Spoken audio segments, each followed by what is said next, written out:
इस शूद्रता के शब्द को उनके मुंह पे जूता बना के मार दीजिए,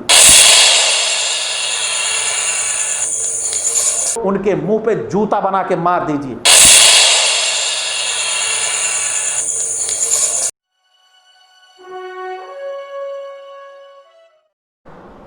नमो बुद्धाय, जय भीम साथियों। तो साथियों, सबसे पहले मुद्दा आता है हमारे समाज की जो सबसे बड़ी समस्या है, वो समस्या है समानता की। आज मैं शुरुआत से चर्चा करना चाहूँगा कि सबसे पहले हम यहाँ पे स्वतंत्र रूप से एक कबीलों में या छोटे छोटे क्षेत्रीय रजवाड़ों में रहा करते थे, निवास करते थे। लेकिन कुछ आतताई जो बाहर से आए, जिन्होंने अपनी सभ्यता को हम लोगों पर थोपा, और उस सभ्यता को थोपा वर्ण व्यवस्था के रूप में। क्योंकि आदि मानव का अगर हम शुरुआत से देखते हैं कि आदि मानव जिस सभ्यता से आया है, तो वहाँ पे हम आदि मानव की श्रृंखला यदि हम खड़ी करते हैं तो उनमें हम किसी को नहीं पहचान सकते कि कौन सा ब्राह्मण था, कौन सा शूद्र था, कौन सा वैश्य था, कौन सा क्षत्रिय था। ये इन गुणों की संरचना कहाँ से हुई, इन जातियों की, इन वर्णों की संरचना कैसे हुई, ये संरचना किसी एक सातिर व्यक्ति की ही हो सकती है। तो ये जो बाहर से आया समुदाय है, इसने कैसे हमारे साथ, हमारी सभ्यता के साथ छेड़छाड़ किया, इसके छेड़छाड़ की वजह से ही हम असमानता के घेरे में फंसे, हम असमानता में आए। तो सबसे पहले मैं कहना चाहूँगा आप सभी से कि जो वर्ण व्यवस्था हम पे थोपी गई, उस वर्ण व्यवस्था में हम उनके सिस्टम के अकॉर्डिंग चले। जैसे वर्ण व्यवस्था में उन्होंने वर्णों के संरचना की, पहला बनाया ब्राह्मण। ब्राह्मण को उन्होंने अपने जो उनके इष्ट देव हैं, जो उनके आराध्य हैं, उनके मुख से ही ये सारी संरचना की अभिव्यक्ति की उन्होंने, और इसका बनाने का तरीका उन्हीं को लिया। तो ब्रह्मा के मुख से ब्राह्मण पैदा कर लिया, और भुजाओं से क्षत्रिय को, और उदर से इन्होंने पैदा किया वैश्य को, और पैरों से शूद्र को। जब इस श्रृंखला में इन्होंने पैदा किया तो वहाँ पे फर्स्ट अटेम्प्ट इन्होंने इनको जन्म का आधार दिया कि जन्म के आधार पर यह काम हुआ। लेकिन साथियों, सबसे बड़ी देखना है समय अनुसार इन्होंने परिवर्तन किया। पहले जन्म किया, जन्म का आधार माना ब्राह्मण, क्षत्रिय, वैश्य, शूद्र, जन्म का आधार दिया। लेकिन सेकंड थिंग, जब यहाँ इनका सिस्टम फेल होता गया तो इन्होंने कर्म के आधार पर कर दिया। कर्म के आधार पे भी सफल ना हुआ तो इन्होंने रंग के आधार पर कर दिया। रंग के आधार पे भी सफल ना हुआ तो इन्होंने पूरी इस सिस्टम को बदलकर जाति व्यवस्था में ला दिया।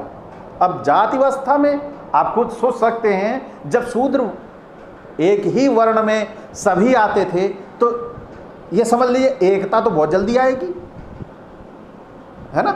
इसका मैं आपको वर्णन भी करके दे रहा हूं कि कैसे आएगी। तो आप खुद देख लीजिए, उस दिन मैंने आपसे बात भी की थी कि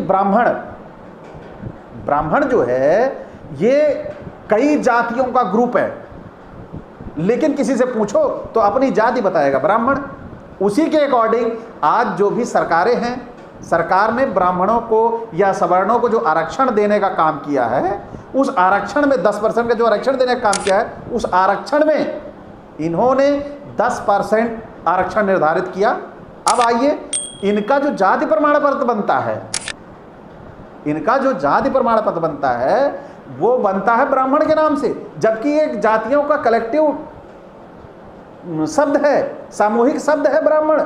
लेकिन भाई क्यों नहीं त्रिपाठी, दुबे, चौबे, छब्बे जो भी है उनके नाम से क्यों नहीं बनता? आज हम ओबीसी, हमारा भी एक शब्द है ओबीसी, हमें ओबीसी के नाम से हमारा सर्टिफिकेट जारी होना चाहिए, जबकि हमें अन्य पिछड़ा वर्ग ओबीसी लिख के उसमें एक एडिशनल वर्ड जोड़ दिया जाता है, ये फला जाति से हैं। भाई ब्राह्मण भी तो फला जात से है, उसे क्यों नहीं डाल रहे हो? क्षत्रिय है, उसका क्षत्रिय लिख रहे हो, उसका क्यों नहीं डालते हो सभी जातियों का? तो असमानता हम में पैदा करने के लिए समय समय पर इन्होंने बीज बोया, और वो बीज आज अब बर्दाश्त की बस से बाहर है, आज बर्दाश्त के हद से बाहर है। हम ये बर्दाश्त कतई नहीं कर सकते कि तुमने ये सिस्टम बनाया, हम तुम्हारे सिस्टम को नकारते हैं, क्योंकि तुमने क्यों असमानता की भावना पैदा की हमारे पूरे समाज में। आज हम पूरा शूद्र समाज एक होना चाहता है, लेकिन तुम्हारे बनाए गए 6743 भागों में कहीं ना कहीं उनका अहम टकरा जाता है और एक नहीं हो पा रहे हैं। इसका कारण तुम हो। जो वर्ण व्यवस्था की उत्पत्ति करने वाला ही हम लोगों का सबसे बड़ा गुनहगार है, सबसे बड़ा दोषी है। इसकी वजह से आज हम एक नहीं हो पा रहे हैं। 6743 भागों में, इन भागों में बंटने के बाद थे तो हम शूद्र ही, क्योंकि कार्यों के आधार पर जो निर्माण किया गया था वर्ण का, तो जितने भी कुशल कारीगर थे ये सारे के सारे शूद्र में आए थे। कुशल कारीगर यानी कि जो सेवा का काम करेगा, जो किसी निर्माण का काम करेगा, वो केवल शूद्र होगा। और ये सभी जातियों को पता है। अगर आज कोई क्षत्रिय के नाम से ग्रसित हो रहा है, पिछड़ी की कुछ जातियां ऐसी हैं जो अपने आप को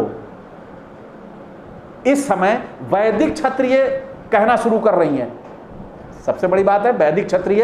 वैदिक शब्द क्या चीज है? सनातन शब्द क्या चीज है? सनातन का मतलब पुराना। अब ये पूछो हिंदू धर्म भी शाब्दिक रूप से ये मोहम्मदन का दिया हुआ नाम है। बाहर के जो आतंकी आए थे और जो हमलावर आए थे भारत के ऊपर हमला करने, ये उन्होंने नाम दिया, सबको पता है। लेकिन क्यों इससे छिपा जा रहा है? इस शब्द से क्यों छिप रहे हैं लोग? धर्म पूछ लो, हिंदू बताएंगे। जब हिंदू पे चर्चा कर दो तो सनातन बताएंगे, और सनातन का भी कोई एक बाप नहीं है। ये कहीं एक जगह से पैदा नहीं हुआ है, इसका कालांतर में परिवर्तन होता गया है। केवल एक निश्चित वर्ग का शोषण करने के लिए पूरा धर्म का निर्माण किया गया है। और वो धर्म शोषण किसका हो रहा है? शोषण हो रहा है ओबीसी, एससी का, एसटी का। इसके अलावा किसी का शोषण नहीं हो रहा है। क्षत्रिय मस्त है, ब्राह्मण मस्त है, सरकार कहीं किसी की भी सरकार हो, हर जगह घुसने की व्यवस्था उसकी रहती है। हर जगह समय जैसे समय चाल देखता है उसी के हिसाब से चलता है वो, और उसी तरह हमारे लोग भी गुमराह होकर उसके साथ हो लेते हैं। तो ये जो व्यवस्थाएं हैं, असमानता है, ये असमानता इसी तरीके से खत्म हो सकती है कि हम एक ही बैनर के तले आ जाएं। वो बैनर बहुजन हो सकता है या शूद्र हो सकता है। शूद्र शब्द ऐसा शब्द है जो कहीं ना कहीं हमारे ओबीसी के कुछ जो अपने आप को थोड़े संपन्न हो चुके हैं, वो अपने आप को क्षत्रिय मानने लगे हैं, वो शूद्र मानने को तैयार नहीं होते। अगर उनसे शूद्र की बात कर लो तो गाली देने लगते हैं।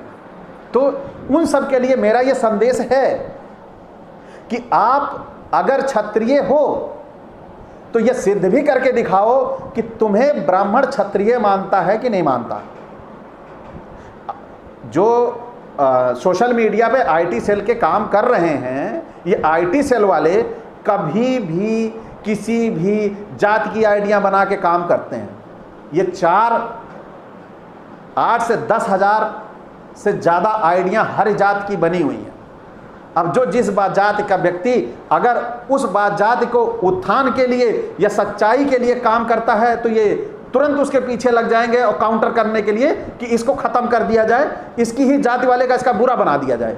लेकिन मैं ये तुम्हें कह रहा हूं, आज नहीं तो कल सबको पता लगेगा कि वो शूद्र हैं और शूद्र ही रहेंगे तुम्हारे अकॉर्डिंग, जबकि वो शूद्र नहीं है। शूद्र बनाया तुमने है, शूद्र तुमने बनाया, लेकिन शूद्र नहीं रहेंगे।